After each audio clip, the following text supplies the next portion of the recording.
نن تاسو ګرانۍ ته وګورئ کوم ځای ته ورسېده.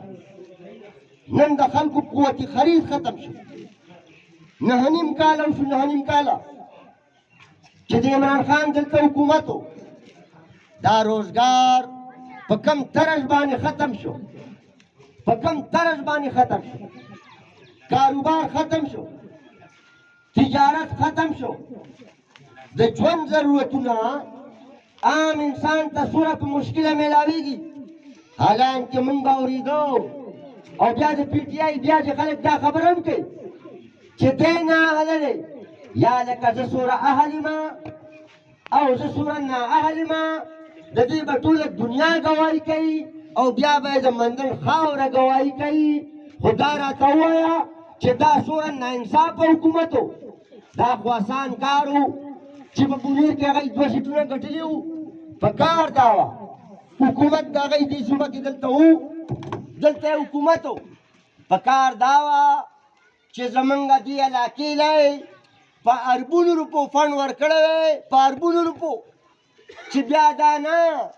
چې دلته به نمایندګان راځي نیشنلیانو ته به کنځل کوي نو د مندړ خلک به ول ووټ ورکوي. 9.5 کاله یې حکومت کړی، 9.5 کاله ډاکې کړي دي، ډاکې. یو یو ډاکمار به انشاءالله اوسو ټول په شریکه رانیسو. تاسو به ما سره مات په کار خو دا وه چې دې علاقې له ډېر فنډ ورکړی وی چې دلته یې ممبر نو دلته به وله خلکو ووټ ورکړی وی چې ما چروڼا کې نیشنل پارټۍ د جینکو 10 کو او د هلکانو 12 شو. په کار دا دی چې د جینکو یې 12 کړی وی او یو یې ورسره اضافي روډ سکول جوړ کړی وی چې واټر سپلای سکیم یې کړی وی، نور د ترقۍ کار یې کړی وی. هغې له نه دي بیا وایي ممبر نه اهله دی، بیا وایي ممبر موږ باندې مسلط دی. هلته بیا کار خراب و، خپل حکومت ورته کوڼی نه وي نو بیا به راځي نیشنل پارټۍ پسې به خبره کوي. پښتانه دي، زموږ وروڼه دي، خو عقل دا وایي چې 15 کاله عوامي نیشنل پارټۍ حکومت کړی دی. 15 کاله په دې صوبه کې یوه علاقه داسې نشته چې هغه متاثره پاتې شوي. او مسلې ډېرې دي، د پښتونخوا مسلې ډېرې دي،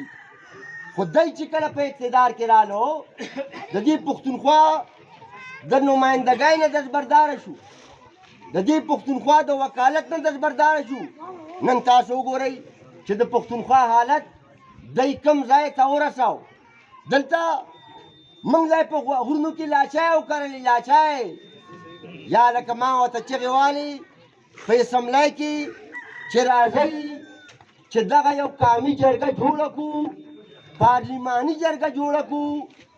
او لاړ شو اسلام آباد ته، لاړ شو اسلام آباد ته او اسلام آباد سره کینو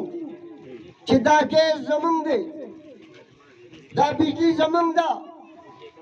دا تیل زمونږ دی، دا اوبه زمونږ دي، دا تماکو زمونږ دي، چې زمونږ ته او زمونږ د کام بچو ته د دې آمدن میلاو شي، د دې د استعمال اولنی حق میلاو شي. ځکه چې زمونږ د پښتنو د هر کور نه کراچو کې مسافرۍ دي، سعودي کې مسافرۍ دي، دوبۍ کې مسافرۍ دي، د خپلو کلو علاقو نه بهر مسافرۍ دي. تاسو یقین په لوی رب وکئ چې په 9.5 کاله کې دغه حکومت چې دی هغه د دې پښتونخوا د بنیادي حقونو دپاره ړک ونه وه، ړک. نن زه ګورم لاهور کې پښتنو ډانګونه راغستي دي، وایي زمان پاک ته ډیوټۍ له ځو او هغه هم د بلا زوی دی. یو کال شو پلیستر تړلی دی، نه پلیستر پرانه دي او نه دا پښتانه دي. موږ خو ډاکټران نه یو، زه خو ډاکټر نه یم، خو کم از کم د دې کلي وطن خلک یو چې خپه ماته هم شي، ماته 4 میاشتې کې پیوندېږي. تاسو به هم د دې ګواهي کوئ. په چورچورکۍ نه دې لګېدلی د بلا زوی، او داسې کلک پالیستر یې ورته تړلی ډرامو له تیار دی په دې صوبه کې حکومت و څه چل شوی چې ته اسمبلي ماتای ستا حکومت دی دا پوزیشن تعداد دوره نه دی نه موږ خواهش لرو چې ستا حکومت به مات کړو تا ولې اسمبلي ماتای لاندې غربت ته وګوره لاندې ګرانۍ ته وګوره د عام ولس مسلو ته وګوره مسلې رس ترنه سیوا کېږي مسلې د ولس رس ترنه سیوا کېږي مشکلاتو کې د عوامو رس ترنه سیواوالی راځي چې ایماندار انساني د دې خاورې وفادار انساني دا که حکومت کې او که دا اپوزیشن کې پکار دا ده چې داسې کردار موږ ادا کړو چې د عوامو په ژوند کې اسانتیا راشي سهولت راشي کله به وایي استعفا ورکومه نو چې استعفاګانې ورکړي بیا ورته سپیکر وایي طریقې کار هم دا دی تاسو ځوانان هلکان دلته ناست تعلیم یافته چې یو سړی استعفا ورکړي دا داني چې اخبار له به بیان ورکړي یا پریس کانفرنس ورکړي ته به ځې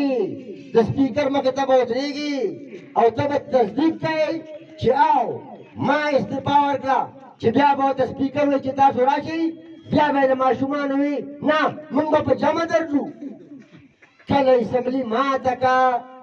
کله استعفا ورکړه کله وایي ما ورکړې ده استعفا کله وایي ما نه ده ورکړې کله وایي کرپشن به ختمومه کله وایي ریاست مدینه ده کله وایي د امریکې نه ازادي غواړمه کله وایي ملیشیا به ترې جوړومه سنګاپور به ترې جوړومه خدای شته خدای ما به هغه وخت کې خبره کوله چې د دروغو بوساړه ده د دروغو او دا پښتنو ته موږ دومره دروغ چې ته نه دي لیدلي سیاسي مشران سنجیده سیاسي مشران د عوامو مسلې د حل کوشش کوي تاسو ټول به ګوایئ د عوامي نیشنل پارټۍ په دور کې چا د ګرانۍ نوم نه دی اخیستی تاسو وګورئ په هر طرز باندې چې زموږ نه سوره کېدی شوه موږ به د ولس بیا به راپاڅي کرپشن دی یا لکه زه د تعلیم وزیر یم د تعلیم په دې جلسو کې نه لس کاله نهه نیم کاله په دغه اسمبلی کې ما په اپوزیشن کې تېر کړو مخامخ به ناست مخامخ ما که ستاسو په پلار کې ایماني په پلار کې ما وزارت کړی دی چې موږ کرپشن کړی راشي موږ ونیسئ که نه بیا به دلته راځي دا لا ډېر واړه دي بیدار اوسئ انشاءالله که خیر وي د مندن خاوره تاریخ ته تاریخ او بیا نیشنلیانو تاسو ته وایم تاسو پسې دلته هغه څوک خبرې کوي اکثر دا ځوانان وایي دا لوټه ده لوټه زه ورته وایم دا لوټې نه دا داره ټغه لوټکي دي لوټکي کال په کال تاویږي نن به یوه پاټی کي سبا به بله پاټی کي نه به یې نظریه وي نه به یې څه سوچ وي موږ خو خانه سل کاله وشو سل کاله چې په دې کې پیدا یو دا د پښتو علامت دی دا د خدمت علامت دی دا د عدم تشدد علمبردار سیاسي جماعت دی دا د خدای خدمتګارو نښه ده او زه به پې ستاسو ډېر وخت نه علمه دا سور رنګ چې دی د پښتني خاورې رنګ چې دی دا سور دی په دې باندې بل یو رنګ نه خیږي انشاءالله پیدا هم دې کې یو سابه هم دې کې خیږي دا د کام او د کام د بچو د حق او د بقا د جنګ لویه مورچه ده ممبره وزارتونه خو ډېر ارزان شی دی که د سر قیمت راځي د کام نه قربان او د کام د بچو نه قربان انشاءالله